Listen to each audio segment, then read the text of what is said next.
माझी जन्मठेप प्रकरण 7. अंदमान आले. आग बोट अंदमानाच्या बंदरात येऊन खळ खळ खळ करीत पाण्यात पडणारा लोखंडी नांगर टाकून उभी राहिली. हळूहळू बंदिवानास नेणाऱ्या मोठ्या नावा आणि अधिकाऱ्यांच्या लॉन्चेस त्या आग बोटीभोवती जमा झाल्या. उतरण्यासाठी बोटीवर आम्हास बराच वेळ उभे राहावे लागले.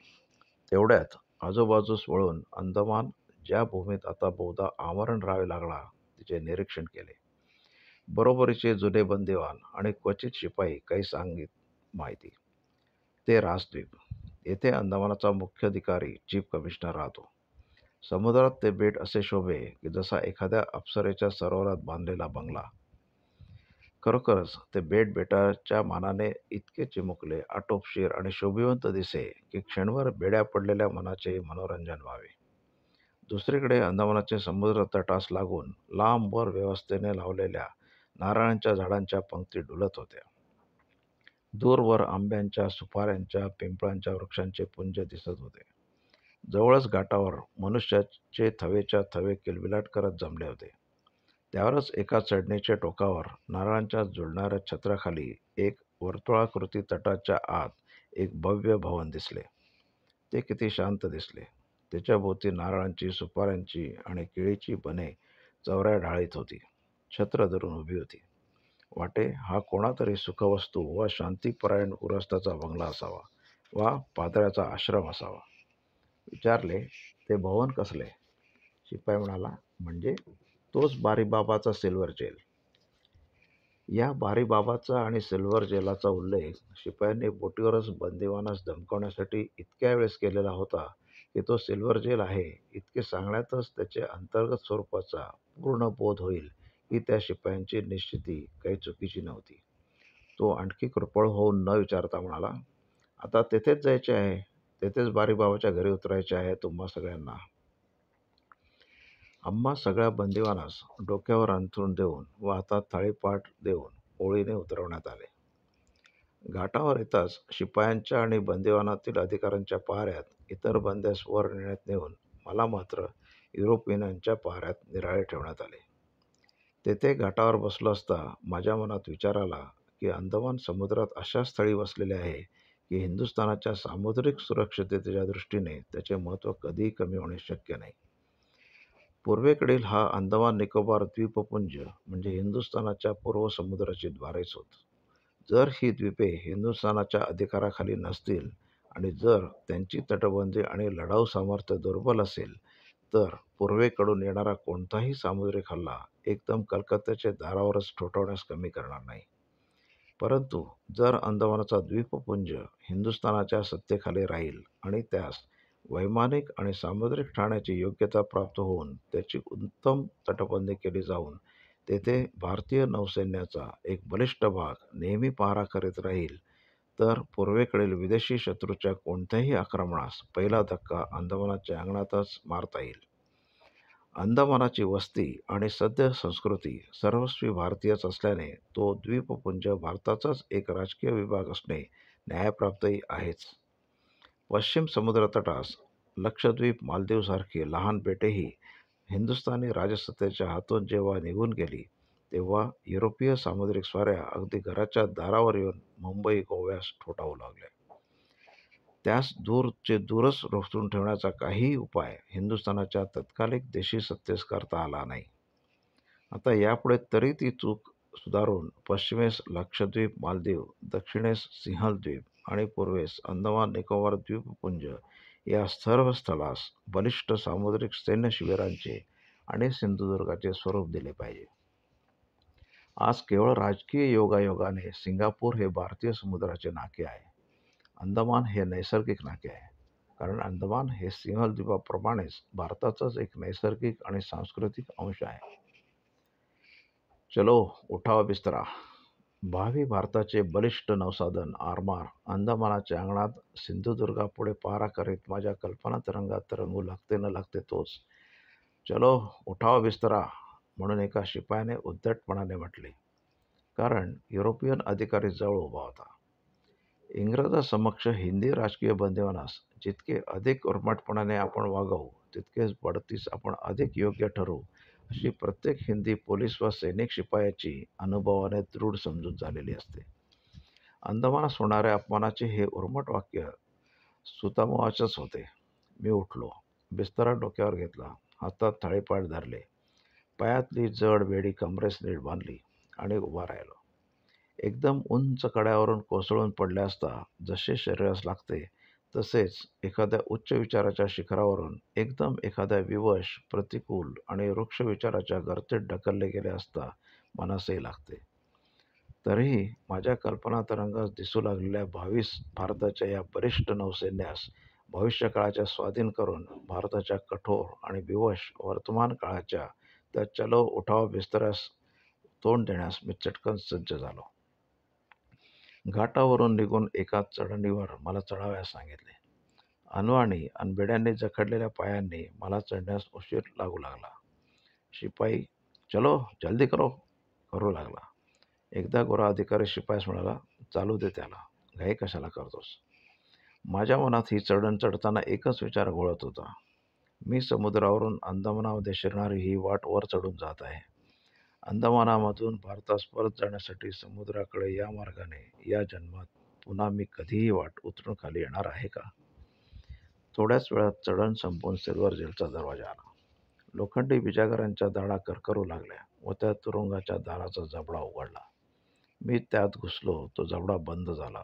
तो पुन्हा 11 वर्षांनी परत उघडला. बारीसाहेब आता आहे.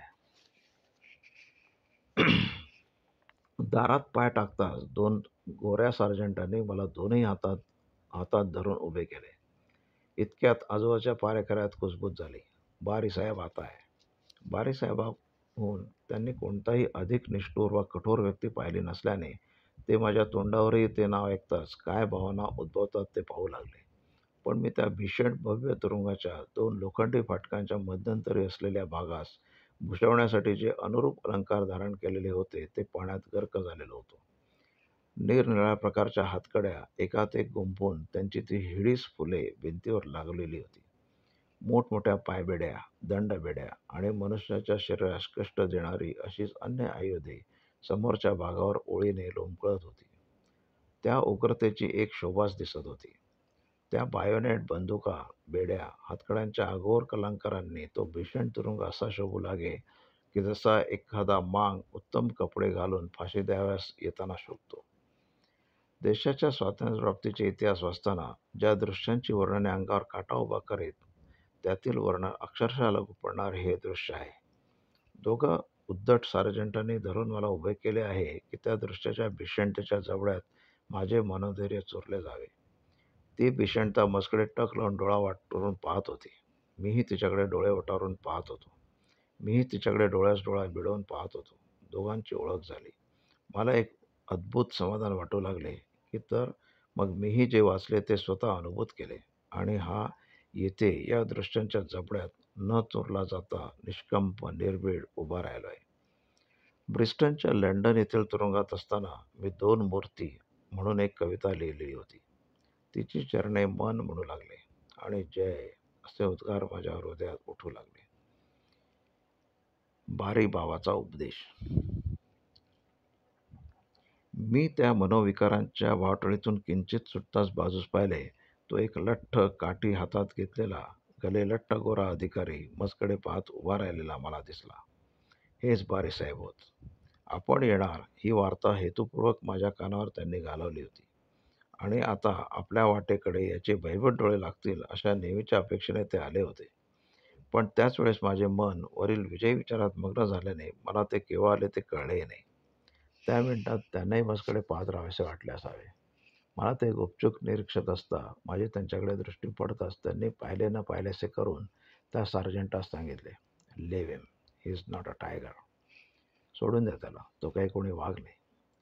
नंतर मजकडे ते जाडी काठी रोखून म्हणाले, "well, are you the man who tried to escape at Marseilles?" मर्सिलिसला पळून जाण्याचा प्रयत्न करणारा मनुष्य तोच काय? त्याच्या त्या उद्धट स्वरात विचारलेल्या प्रश्नात तितक्याच उद्धट पण संयत स्वरात मी उत्तर दिले, "येस, वाय?" माझ्या उत्तराने बारीसाहेबांचा स्वर थोडा मावळला. केवळ जिज्ञासू ध्वनीने ते म्हणाले, "why did you do that?" तसे तू का केलेस? कारणांसाठी, मी म्हणालो. त्यातील एक कारण हे की त्या सगळ्या त्रासातून सुटका व्हावी. परंतु त्या त्रासात तुम्ही स्वतःच पडलेत ना. होय, ते खरे आहे. कारण त्या त्रासात तसे स्वतः होऊन पडणे हे मला माझे कर्तव्य वाटले आणि त्या त्रासातून शक्य ते सुटणे हेही कर्तव्यच वाटले. हे पहा, बारे साहेब अगदी मनमोकळेपणाने दात हसवत म्हणाले, मी काही इंग्रज नाही, मी आयरिश आहे. मी मध्येच म्हणालो, आणि इंग्रज असते तर तुमच्याविषयी केवळ तेवढ्यासाठी माझ्या मनात काही अपूज्य भाव वा तिरस्कार उत्पन्न झाला नसता. इंग्लंडमध्ये माझ्या ताज्या तारुण्याची काही वर्षे मी घालवली आहेत आणि त्या लोकांच्या अनेक सद्गुणांचा मी चाहता आहे. पण मी आयरिश आहे हे अशा करता सांगतो की लहानपणी मीही इंग्रजांच्या हातून आयर्लंडला सोडवण्यासाठी चाललेल्या स्वातंत्र्यवीरांच्या झुंजीत भाग घेतला. पण आता माझे मन पालटले आहे. हे पहा, तुम्हास मित्रत्वाच्या नात्याने मी सांगतो की तुम्ही अजून तरुण आहात आणि मी तुमच्यापेक्षा कितीतरी पावसाळ्यांनी वडील आहे. You are still young, but I am advance in age. मी हसत मध्येच विचारले, and don't you think that perhaps that may be the reason of the change that has come over you? Not increasing wisdom but dwindling energy. गोंधळल्यासारखे होऊन साहेब म्हणाले, तुम्ही barrister आहात, मी एक अशिक्षित बंदिवान जेलर आहे. पण माझ्या उपदेशास तुम्ही तुच्छ मानू नका. खून ते खून, खून कधी स्वातंत्र्य देणार नाहीत. Murders are murders and they will never bring independence. अर्थात, पण हे तुम्ही आधी आयर्लंडच्या सिनफिनवाल्यांना का शिकवित नाही? आणि मी हत्येचा पक्षपाती हे तुम्हास कोणी सांगितले? विषय पालटीत ते म्हणाले, आता सुपरिटेंडेंट येणार आहे. वास्तविक पाहता मी तुमच्याशी राजकारणाबद्दल बोलणे नियमाविरुद्ध आहे. पण तुमच्यासारख्या विद्वान, तरुण आणि प्रख्यात मनुष्यास अशा बदमाशांच्या टोळीत पाहून अंतःकरण तळमळते, म्हणून इतके सांगितले. आता मागे झाले ते झाले, त्याच्याशी मला काही कर्तव्य नाही. केवळ येथे तुम्ही कारागाराचे नियम पाळलेत की माझे काम झाले. नियमाविरुद्ध कधी वागू नका, नाहीतर मला शिक्षा करावी लागेल. राजकारणाविषयी बंदिवानाशी बोलणे हे मी नियमाविरुद्ध वर्तन करत आहे म्हणून म्हणणाऱ्या त्या बंदीपालाचे तुम्ही नियमाविरुद्ध वागू नका, नाहीतर मला शिक्षा करावी लागेल, हे सांगणे किती न कळत प्रयासाने भरलेले होते हे त्याच्या ध्यानातही आले नाही. आणखी एक सावधतेची सूचना तुम्हास करणे मी माझे कर्तव्य समजतो. तुम्ही येथून पळून जाण्याचा प्रयत्न करण्याच्या भरीस पडला तर भयंकर संकटात पडाल. या तुरुंगाभोवती मोठमोठी गहन अरण्य असून त्यात महाक्रूर रानटी लोक राहतात. ते तुमच्यासारखेच कोवळे पोर पाहतात व त्यास काकडीसारखे खाऊन टाकतात. हसता काय? काय जमादार, मी म्हणतो ते खरे की खोटे? जमादार अर्थातच मुजरा करीत म्हणाला, अक्षरशः खरे आहे साहेब. मलाही ते माहीत आहे, मी म्हणालो. मी पकडलो जाताच प्रथमतः जे पुस्तक आणून वाचले ते अंदमानाचे सरकारी इतिवृत्त हे होय. पोर्ट ब्लेअर हे मार्सलीस नाही हे मी जाणून आहे. ठीक, तर हे पहा, आता माझे मताप्रमाणे चला, मी तुमच्या उपयोगी पडेन. हा जमादार, घेऊन जा यांना आत आणि त्या 7 क्रमांकाच्या चाळीच्या वरच्या मजल्यावरील कोठडीत ठेव बंद करून.